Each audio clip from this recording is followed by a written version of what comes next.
Hi everyone, Jeremy here, Modern Vitality. In today's video, these are the top 3 medicinal mushrooms for complex chronic health conditions. Top 3, right? There's a ton, so I had to narrow it down a little bit. I'm going to share with you my top 3. There are plenty more. The one thing I want to say here though, before we get into the mushrooms themselves, is that no matter what you're dealing with, if it's fibromyalgia, chronic fatigue syndrome, adrenal fatigue, chronic Lyme disease, mycotoxin exposure, Epstein-Barr virus reactivated, candida, long haulers, chronic Lyme, there's so many of these conditions. Anything autoimmune. If you're dealing with any of this stuff, or even just suspected, or you don't have an official diagnosis, okay, what I can tell you is that sometimes the diagnosis doesn't matter anyway. So try not to get freaked out if you don't have a neat little bow to put on this thing that you're feeling, right?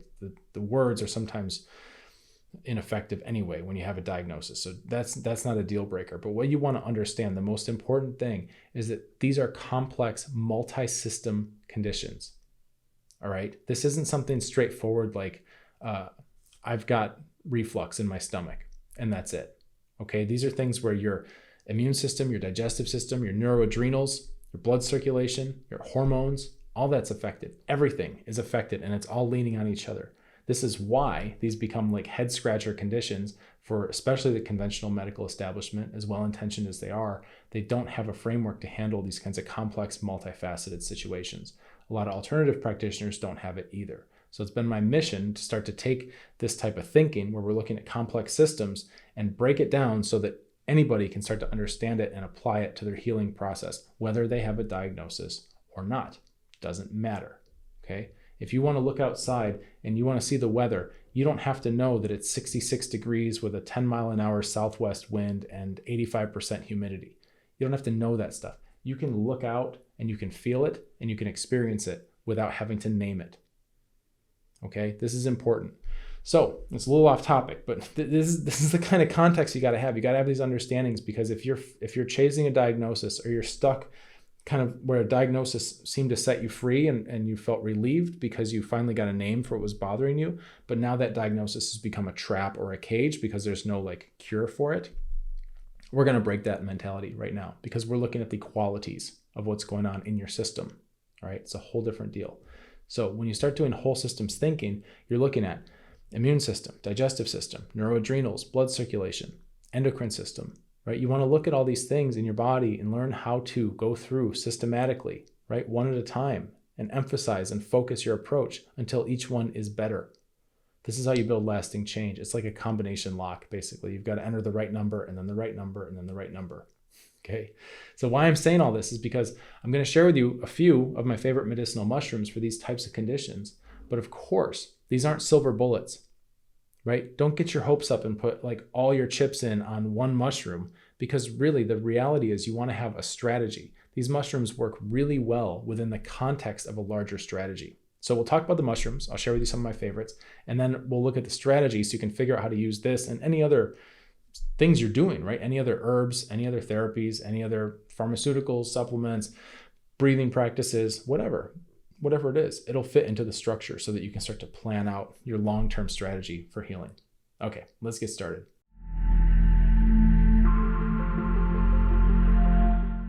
So let's take a look at our top 3 medicinal mushrooms, and just know, of course, this is not medical advice. I'm not your doctor. You're a responsible adult and you're here to learn more information, and you can, of course, talk to your doctor about your specific situation. So our first one is Fu Ling. This is a Chinese herb, this mushroom, and it's one not a lot of people in the West have heard of, but the other name for Fu Ling is Poria, or Poria cocos, and it looks like this kind of ball of fungus, and it grows down at the base of pine trees, and inside it's all white. And in Eastern medicine, we say this herb drains dampness.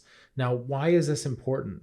With any kind of inflammatory, complex chronic condition, there tends to be a problem with the fluid metabolism, meaning we don't move fluids around as well as we used to in our bodies. So the consequences of that are that the cells themselves are typically dry because they're not getting the fluids they need, and then the intercellular space starts to become more wet and soggy. Now, this is something where a lot of pathogens try to encourage this in our body, this kind of pooling, because they tend to like it wet. Especially mold is a famous one for this, breaking down the sodium-potassium pumps and creating more of a swampy, soggy environment. Now you can see this especially on the face if we start to get puffy under our eyes, or we start to get a softer jawline, or we're just retaining water. The face gets puffy. That's one of the easiest places to see this, but it's of course happening throughout the whole body. The fluid metabolism goes off. So Fu Ling is a very commonly used herb in Eastern medicine to help drain that dampness out without dehydrating people.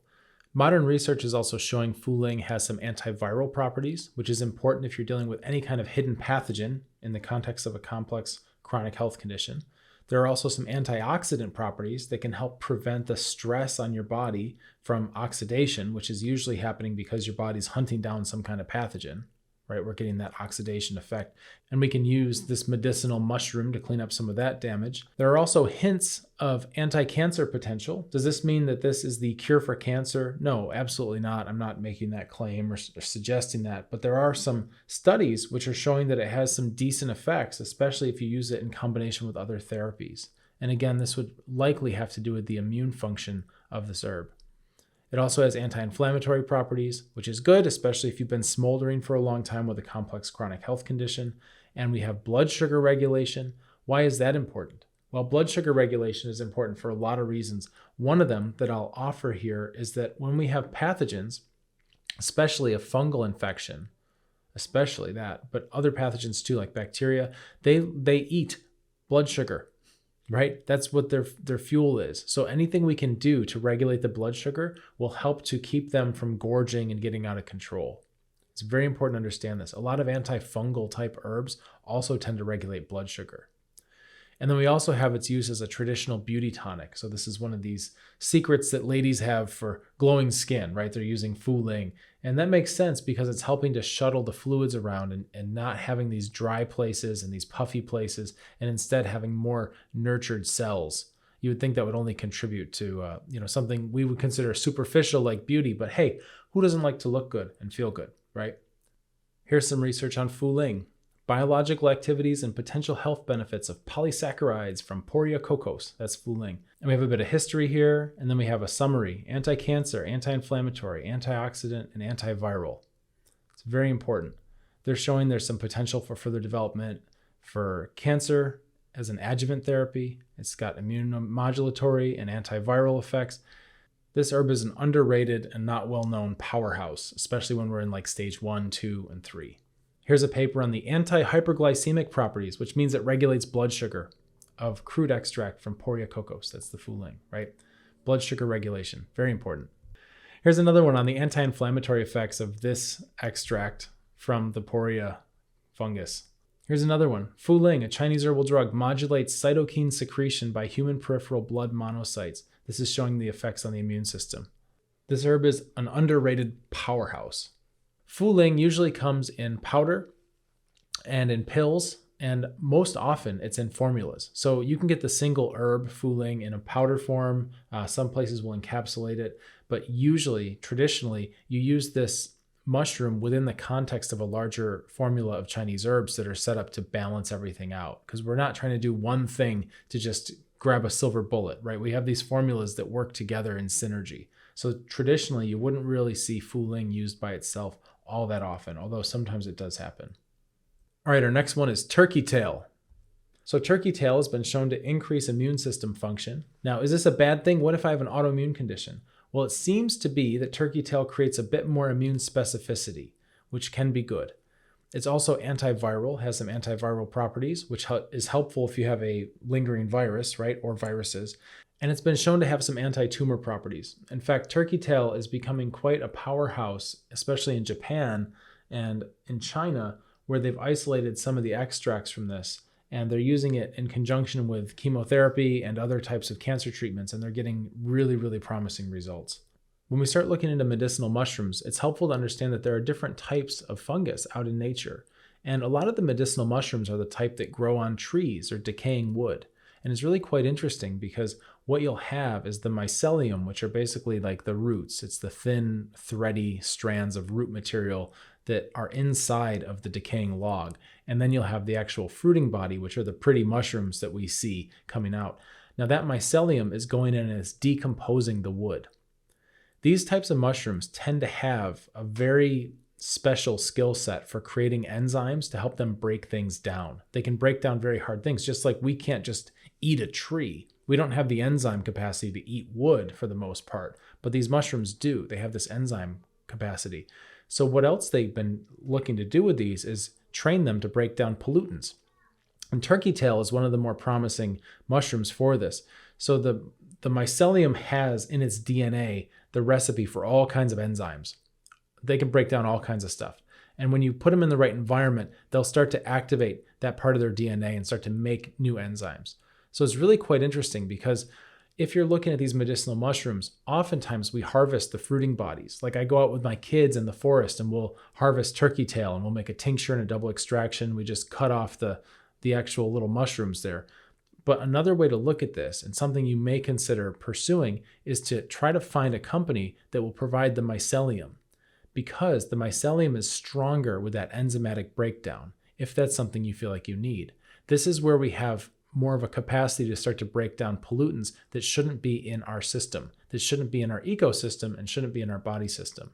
It's really quite interesting because these mushrooms are nature's way of handling problems. And when we have all these toxins coming at us in the modern world, we need to have new solutions to help offset some of this. And I'm talking about things like microplastics, pesticides, heavy metals, like all the pollutants, nanoparticles, maybe the mushrooms are a way to go with that too. All these new pollutants that we're being exposed to, this is the remediation team. Interestingly, I found a study, which I'll show you in just a minute, about fermented substrate. And what that means is they took samples of the wood, right? Just the wood, and they saw if that had any effect on people's bodies, on their immune system, and different factors they're measuring. And then they took examples of the actual mycelium from the mushroom and to see how that would affect people's bodies. And then there was a third section, which is the fermented substrate, which is the wood that's been basically kind of chewed on by the mycelium, which is fermented because it's starting to break it down. And it turns out that the wood, once it becomes fermented by the mycelium, actually has some healing capacity too in terms of immune support. So you may want to try to find a company that will provide mycelium or fermented substrate as part of their turkey tail product. And that's if you need to break down more like toxins that are deep in your body. I would consider that. And let's consider it a little bit hypothetical, but I do have research to back this up. Here's some research on turkey tail. Anti-inflammatory activities of the chemical constituents isolated from Trametes versicolor. That's the turkey tail, Trametes. And we have a whole pile of very pretty little molecules. And we can see the effects on nitric oxide and TNF-alpha and interleukin-6, which shows that we're going to have some immune modulating capabilities here. Here's an interesting one I found. This is an extract from turkey tail, and they've been finding people who are taking opioids like morphine for pain, for example, for arthritis in this study, they can start to build up a tolerance, and you can actually use turkey tail to reset that tolerance. Isn't that interesting? Upregulates the level of beta endorphin, reduces the level of interleukin-1, nitric oxide, and PGE2. It's so fascinating. These mushrooms, I'll tell you, there's a ton of research on this stuff. I'd encourage you to do your own and start digging around because you're going to find quite a wormhole. These are very dynamic mushrooms. They have a lot of actions in the body. Here's another one. The mycelium of the Trametes versicolor mushroom and its fermented substrate. So remember I told you that they digest wood, and in order to do that, they excrete enzymes that can break down the wood. And then we also can see what happens if we take some of the wood that's been fermented. That also has a medicinal effect. So here they have a nice little drawing of what the mycelium look like inside the log, and then the actual fruit body coming out. So you can get an image of that. And what they did in this study that I found very interesting is they've now compared just the plain old substrate, right? Whatever they're growing it on by itself. And then they have also, when you add the turkey tail mushroom and they grow the mycelium in there, and now you have the mycelium itself, and then you also have fermented substrate. So they did basically a 3-arm exploration here comparing these 3 substances. And for the most part, the initial substrate was the control because it didn't have much of an effect. There was one example where it had some effect, but that's kind of interesting and odd. And surprisingly, the fermented substrate showed up to be medicinal as well. We can see increased production of pro-inflammatory immune activating cytokines, and we can see increased antiviral cytokine production, and we can see increased anti-inflammatory cytokine production. So you can see this balanced toning of the immune system. And this is all from the mycelium and the fermented substrate from turkey tail. Very interesting. And then following that thread, we have another paper here, Influence of Treatment Conditions on the Oxidation of Micropollutants by Trametes versicolor. So we see turkey tail here being put to work to break down organic compounds, basically pollutants, pharmaceuticals, biocides, all this stuff that gets stuck in our wastewater treatment plants. Okay, this is what they're studying here. This is more of an environmental study. So we need to understand that what's going to make this work in the environment are the enzymes coming off of this fungus. So if we have these things in our bodies as well, could we theoretically use this fungus and its enzymes to help break those down? Can we clean up our own internal pollution? Very interesting. There are so many of these. Here's one more. Trametes versicolor, that's the turkey tail, modifies human fecal microbiota composition. What does that mean? It means it's cleaning up the gut microbiome. Check this out. When you take turkey tail mushroom, you are changing your levels of gut bacteria. So we have elevated lactobacillus, right? Elevated bifidobacterium, reduced Clostridium, Staphylococcus, Enterococcus. This is so important. You're taking the bacteria that tend to go wild and cause dysbiosis, and they're getting capped down, and the bacteria that are friendly and will help us be healthier are getting higher and higher in concentration. You can use turkey tail as one way to start to rebalance your gut microbiome. Isn't that cool? We're looking at like a stage 2 approach here. Stage 1 for some of the immune function, stage 2 for the rebuilding of the gut. This is a wonderful mushroom. Turkey tail often comes in powders. You can get it powdered, you can take it in capsules, and tinctures are quite common. And with tinctures, it's usually going to be a double extraction. So you don't want to just have a tincture that's just an alcohol extraction of just the mushrooms in alcohol. You want to, if you're going to make it yourself, or if you're going to look at someone who has made it, it should be a double extraction, which means that the mushrooms have soaked in alcohol for a good amount of time, 2 to 6 weeks, something like that. And then the mushrooms have then been taken out and then boiled. And then the liquid from the boiling is mixed with the alcohol extraction. So that way you've got all the alcohol soluble active ingredients and you've got all the water soluble active ingredients mixed together. So you should see a double extraction. Okay, there's my hot tip for turkey tails. Number 3, lion's mane. Lion's mane is not only a beautiful mushroom, but it's also getting quite a lot of publicity right now because it's showing potential with neurogenesis. And this is a big deal. What is neurogenesis? It means nerves regrowing. Okay, this is a huge deal because for the longest time in Western medicine, conventional medicine, we thought once a nerve had damage or died, it was done and gone and you could only decline and degenerate.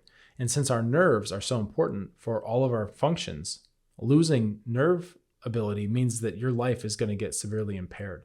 Now, why is this important for complex chronic health conditions? Well, as you may know, nerve damage is oftentimes part of the prolonged condition.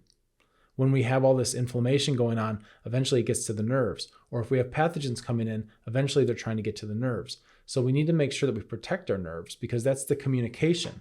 That's the wiring. You've got to think of your body as an integrated whole, and it needs a healthy nervous system so that your brain can communicate to your toes and your heart and your gut and your eyes, your fingertips. Everything has to be connected. And the nerves are the wires that help us do that. So we want to keep our nerves strong. So we have nerve growth factor, we have brain-derived neurotropic factor. Those are the NGF and BDNF. And what we're finding with lion's mane is that it's very active in terms of promoting nerve growth factor, which means your peripheral nerves. So if you got an injury or you had neuropathy, which is very common with complex chronic health conditions, then this would be one possible avenue to help start feeding these nerves so they can start to regrow. And the BDNF, the brain-derived neurotropic factor, is what helps our brain and our central nervous system grow new cells and form new connections. And people are talking a lot about neuroplasticity, which is the ability of the brain to kind of rewire itself and adapt to new environments and learn. And BDNF helps a lot with that. And lion's mane can help promote that. So lion's mane is massive, totally massive. And when we start looking at this, we may think, wow, I should start this right now. Well, maybe. But what I would say is fit lion's mane into a 4-stage process is probably going to come in around stage 3 or stage 4, where we're already done with stage 1 and stage 2, where we've cleared out a lot of the inflammation and the pathogens. And now here comes lion's mane to help clean up and build the nervous system back. We also see it helping with mood and cognition, which of course, if it makes your brain better and stronger, it's going to give you a better chance of having a good mood, and it's going to improve your cognitive abilities. Like your brain will fire better if it's, physically there. We're also seeing some hepatoprotective capabilities of lion's mane, and hepato means liver. So these are liver protective functions, which is good because if we've been dealing with complex chronic health conditions for any period of time, the liver has been taking a beating as it's tried to get all this stuff out of the body that doesn't belong there. So we want to rebuild the liver. And this is one of many tools we can use to do that. Lion's mane keeps going though. It's got antioxidant properties. It's got anti-aging properties, and that's a function of the antioxidant properties. It's also been shown to be quite gastroprotective, meaning the stomach, the intestines, it can help to regenerate some of the lining there and help keep our digestive system safe and strong. So maybe you could use this a bit in stage 2 if you're working on your digestive system, but I would really start to pump it up around stage 3, stage 4 when we're in the rebuild phase. Let's take a look now at some of the research on lion's mane. Look at this. The reported health-promoting properties of the mushroom fruit bodies, mycelia, and bioactive pure compounds include antibiotic, anti-carcinogenic, anti-diabetic, anti-fatigue, anti-hypertensive, anti-hyperlipidemic, that means takes cholesterol down, anti-senescence, that means senescence is when we decline as we age, so it helps us age better without declining, cardioprotective, hepatoprotective, liver protective, right? Nephroprotective, kidney protective, and neuroprotective properties, and improvement of anxiety, cognitive function, and depression. This thing is a powerhouse. Here's another one. Neurotrophic properties of the lion's mane medicinal mushroom. So this is showing some of the factors in terms of nerve growth factor, right? NGF, and how that can help with peripheral nerve regeneration. Here's another one. Here we go. Over the past decade, it has been demonstrated to have various promising bioactivities. We have anti-tumor, immunomodulation, anti-gastric ulcer, neuroprotection, neuroregeneration, antioxidation, hepatoprotection, anti-hyperlipidemia, anti-hyperglycemia, there's blood sugar regulation again, anti-fatigue, anti-aging. Here's a study where they used alcohol to tear up the stomach lining of rats and give them ulcers, and then they used lion's mane mushroom to help regenerate that stomach lining from alcohol damage. Lion's mane can come in tinctures, it can come in powders, and it can come as a culinary. This is the only mushroom on the list that we've done today that really does well when you just saute it in butter and garlic, and it's just delicious. I love cooking lion's mane. You can get grow kits, you can grow your own, and then you can involve your family. Like my kids love harvesting mushrooms, and we cut them up, and it's a really tasty mushroom. It's a lot of times compared to lobster or crab meat. It has that same type of consistency, and you can cook it. I will say, however, that I do think from my own personal experience that you'll get a stronger medicinal effect from an extract that's concentrated, like a tincture or like a powder. And the culinary obviously has some good properties, but if you want to go medicinal, you're going to want to have something that's easy to take. You can take it every day without having to like prepare it and cook it and all that. I think tinctures and powders are going to be the way to go with that. So these mushrooms are phenomenal, especially when used at the right time on a healing process. And what do I mean by right time? Well, the first thing, okay, that we always look at is the immune system. And the reason why is because, well, I'm going to tell you, the body has basically an order that it likes to be interacted with. Nobody's talking about this. It comes from very, very old Eastern medicine. It's not even what I learned in acupuncture school when I graduated back in 2009. They weren't talking about this stuff. However, it's way older than that. It's just, you got to find the lineages and you got to find the people, which I did, who understand this stuff. The body has an order. There are so many therapies that seem like a good idea for your condition. However, if you just throw everything at it, you're doing the shotgun approach. It's a mess. It's not scientific, right? You can't tell what's doing what. You wind up taking a bunch of stuff. It's not an easy process. But the best thing to do is to start organizing all of your strategies and go, okay, this is more of an immune strategy. This is more of a digestive strategy, right? All these over here, these are more for stress relief, neuroadrenal. These over here, this is more blood circulation. These over here, this is more boosting and supplementing deficiencies. This is more hormonal. You can start to make buckets, okay? And then you line your buckets up. And we're going to talk about the first 4 today because that's where most people get the most benefits. In fact, most people go through the first 3 and they get the most benefits. So stage 1, immune system. Anything you have that's working on your immune system goes in that bucket. That's where we start. You want to have a very clear strategy here, and you want to be able to do things in an order that makes sense. So start with your immune system because that's going to help get rid of a lot of the big problems, including hidden pathogens, including non-specific immune function where you're just like smoldering and inflamed. It's going to help with biofilm breakdown. It's going to help with lymphatic flow. You're basically getting these things out of your body that don't belong there so that you can start to heal. You want to get the inflammation down. Okay, this is really important. Next is digestion, right? Digestive system. So some things are aimed more at digestion, which you want to have a healthy digestive system, okay? Because that way you can start to not only digest your food better and get more energy out of that and more nutrition, but also your digestion and your immune system are intimately connected.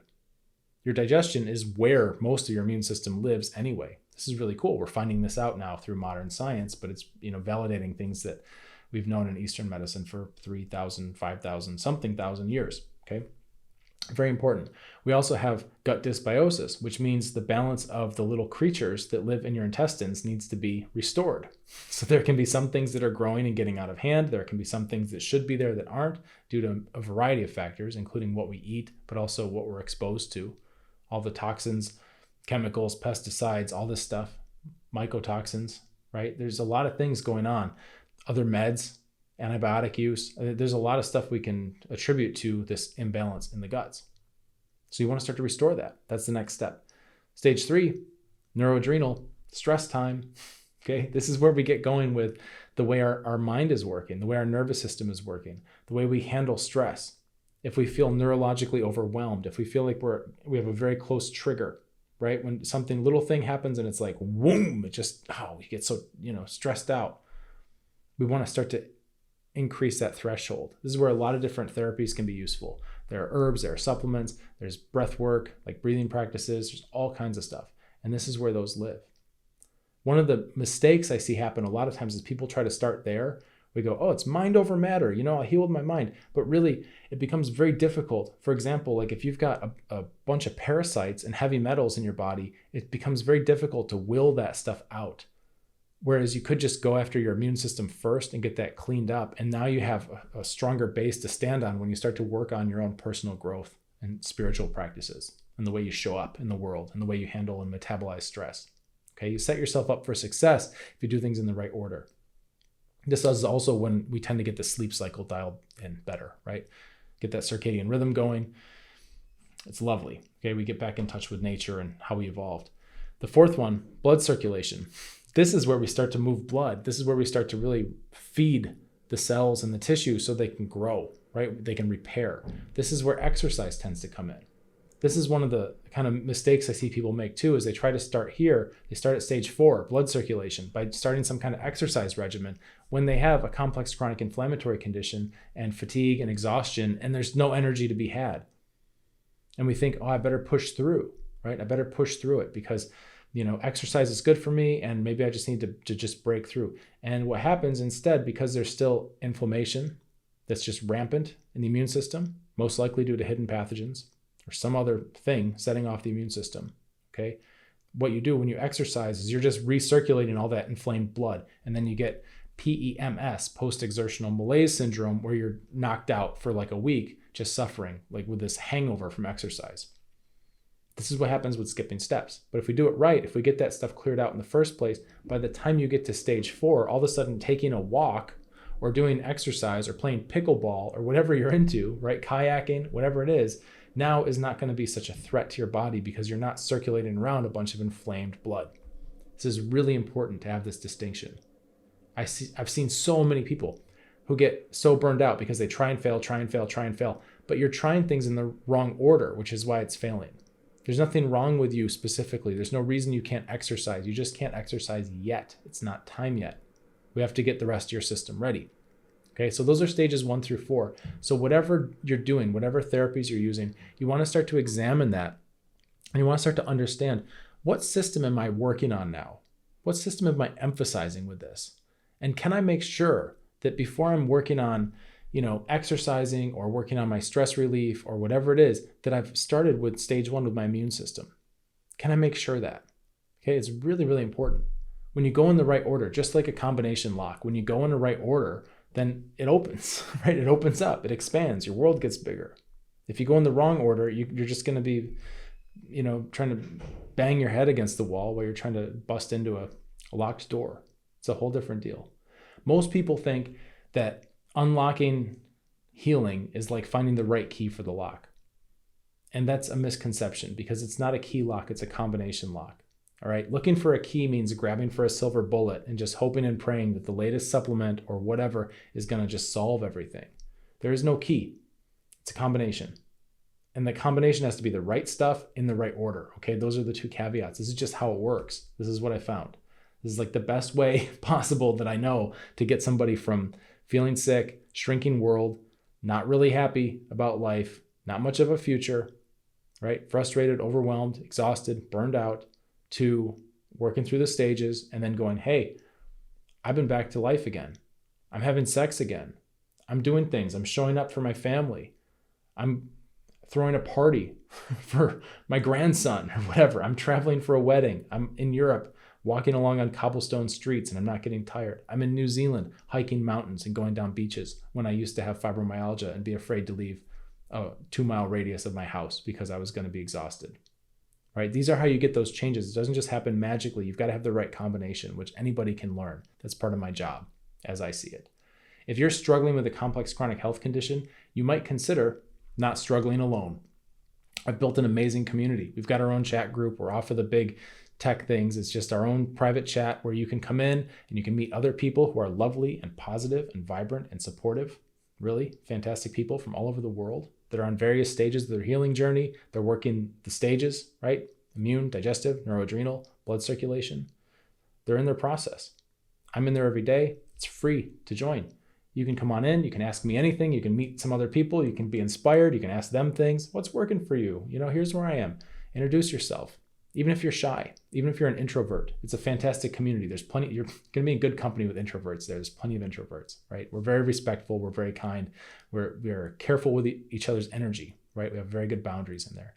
So we have a chat group. There's also a vault where I've got interactive videos where you can start to really get yourself a plan so you can know what you're doing. What's your next practical step towards getting your life back? And again, you can ask me anything in there. It's fantastic. That's where I'm answering questions. I'm not in the comments section of YouTube. I'm having deep conversations and actual connection in my own group. So I'd encourage you, right? If you'd like to join that, there's an application. You're a detective, you'll find it. It's near this video somewhere. And you can get your application sent in. And when I take a look, if you look like a good fit for our group, for what we're doing, I'll let you know. And I keep the group pretty cozy. We keep it like to 1 to 200 people is about the max. That way I know who's in there. And when I answer your question, it's very specific and I know who I'm talking to. Okay. But what happens with that is that it's capped. So it does fill up. So if I see your application come in and it looks like a good fit, it might be a month, might be 2 months before you get in. I'll try to get you in on the next monthly cohort. I'll do my best because I know that you're excited and you want to get in there. So I try not to make people wait, but just know if it does take a little while, that's why. So that's our group. I would encourage you to join. In the meantime, you might consider subscribing to this channel. That way you can get more health information like this video that helps you instead of just kind of mindlessly scrolling, which we all fall into sometimes, but you could actually train YouTube to show you videos that help you get your life back, right? Isn't that cool? Okay, so let's get you feeling better.